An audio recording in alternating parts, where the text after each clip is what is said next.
నా పేరు పిల్లి బాబురావు, భద్రనగర్ జూట్ మిల్ జై భీమ్ కార్మిక సంక్షేమ సంఘం అధ్యక్షుడిని.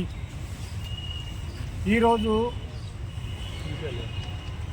ఒక జూట్ మిల్ గురించి కాదు, ఈరోజు ఆలపాటి రాజేంద్ర ప్రసాద్ వారు ఈనా భూములు 46 ఎకరాల 82 సెంట్లని భూ కబ్జా చేసి రియల్ ఎస్టేట్ వ్యాపారం చేస్తున్నాడని మేము ఇప్పుడు అభియోగం కాదు, ఇది 2004లోనే మేము అభియోగం చేశాము. అప్పుడు ధర్నాలు కూడా చేశాము. అప్పుడు మా గుడిసెలన్నీ పీకేసి రౌడీజం చేసి గందరగోళం చేసిన ఆలపాటి రాజాని మేము భరించలేక ఎక్కడో అక్కడ సర్దుకున్నాం.